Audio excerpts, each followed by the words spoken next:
एक बार एक राज्य के राजा ने एक बौद्ध भिक्षु को अपने महल में बुलाया और उनसे कहा, अगर मैं आपसे कुछ मांगूंगा तो क्या आप मुझे देंगे? बौद्ध भिक्षु ने कहा, जरूर, बताइए क्या चाहिए आपको।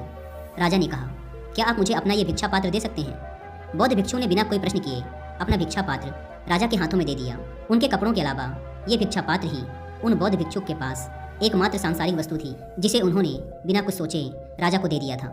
राजा ने बदले में बौद्ध भिक्षु को एक बड़ा सा सोने का कटोरा दिया जिसमें चारों तरफ मोती जड़े हुए थे। बौद्ध भिक्षु ने उस कटोरे को हाथ में लिया और जंगल में बनी अपनी कुटिया की तरफ चलने लगे। वे रास्ते से गुजर ही रहे थे कि एक चोर ने उनके हाथ में वो कीमती सोने का कटोरा देख लिया और उस कटोरे को चुराने के उद्देश्य से उनका पीछा करने लगा।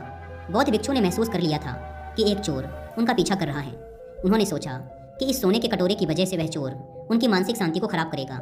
साथ ही उस चोर को इस कटोरे को चुराने के लिए काफ़ी मेहनत भी करनी पड़ेगी, इसलिए ये कटोरा उस चोर को ही दे देना चाहिए।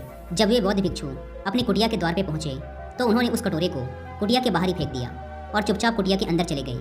चोर एक पेड़ के पीछे छिपा ये सब देख रहा था। जब उसने देखा कि बौद्ध भिक्षुक ने सोने का कटोरा कुटिया के बाहर ही फेंक दिया है तो उसने सोचा कि जरूर इस बौद्ध भिक्षु की कुटिया में इससे भी कहीं ज़्यादा कीमती धन छिपा होगा, इसीलिए तो उसे उस सोने के कटोरे की कोई परवाह नहीं। यह सोचकर वो चोर कुटिया के अंदर जाता है। कुटिया के अंदर वे बौद्ध भिक्षुक ध्यान में तल्लीन होते हैं। वो चुपचाप दबे पांव कुटिया के अंदर आता है और चारों तरफ देखने लगता है, लेकिन कुटिया तो एकदम खाली थी। यह देखकर वह चोर और भी ज़्यादा आश्चर्यचकित हो जाता है और सोचने लगता है कि जब इस भिक्षुक के पास कुछ भी नहीं है तो उसने उस सोने के कटोरे को कुटिया के बाहर ही क्यों फेंक दिया। फिर उसने खुद से कहा, इससे मुझे क्या, इस साधु के पास कुछ हो या ना हो, मुझे तो उस कटोरे को लेकर अपने घर निकलना चाहिए। वो कुटिया के बाहर जाकर उस कटोरे को उठाने लगता है कि तभी उसके मन में फिर वही प्रश्न उठता है कि आखिर उस भिक्षुक के पास ऐसा क्या है कि उसे इस सोने के कटोरे की परवाह नहीं और मस्त मौला होकर अंदर बैठा है।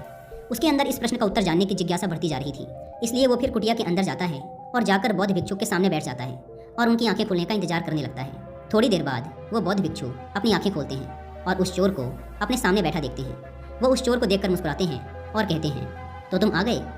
चोर ने कहा, महाराज, मैंने आपका महल से लेकर इस कुटिया तक पीछा किया।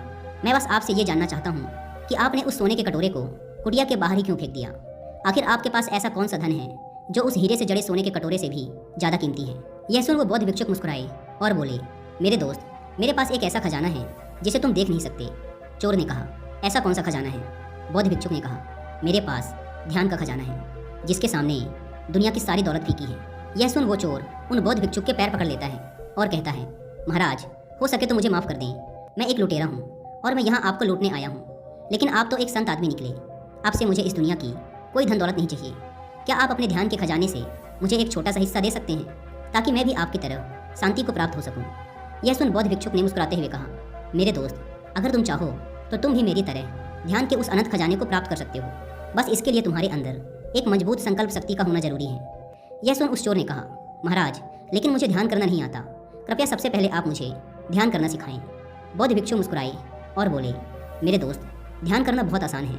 यहाँ तक कि तुम्हें ध्यान करने के लिए कुछ भी खास नहीं करना। सबसे पहले तुम्हें एक शांत और आरामदायक जगह का चुनाव करना है। फिर एक चटाई बिछाकर उस पर बैठ जाना है ताकि तुम्हारा जमीन से संपर्क ना रहे, और इस बात का ध्यान रखना कि तुम्हारी रीढ़ की हड्डी एकदम सीधी रहे।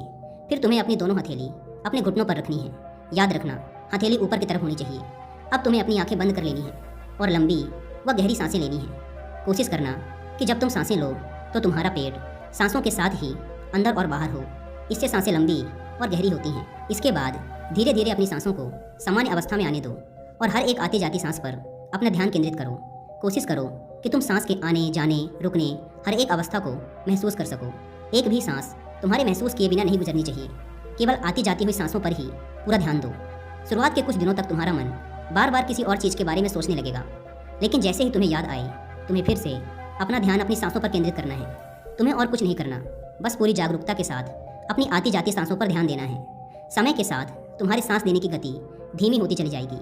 जैसे जैसे तुम्हारे सांस लेने की गति धीमी होती जाएगी, वैसे वैसे तुम्हारा मन शांत होता जाएगा और तुम्हारी सांसें और भी लंबी और गहरी होती जाएंगी।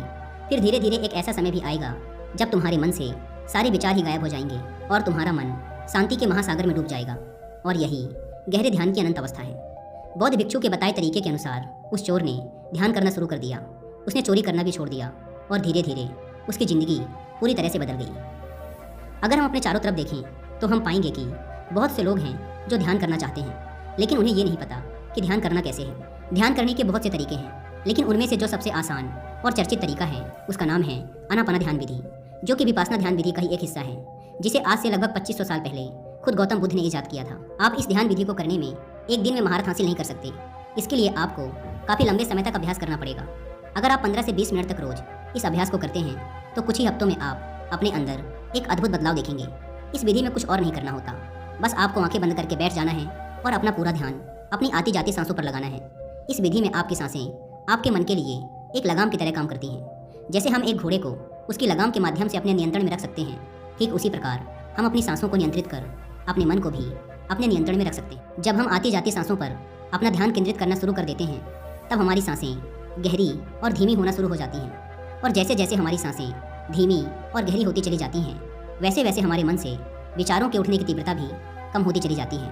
और कुछ समय पश्चात फिर एक ऐसी मानसिक अवस्था भी आती है जब हमारा दिमाग एकदम शांत हो जाता है और हम एक अनंत शांति का अनुभव करते हैं।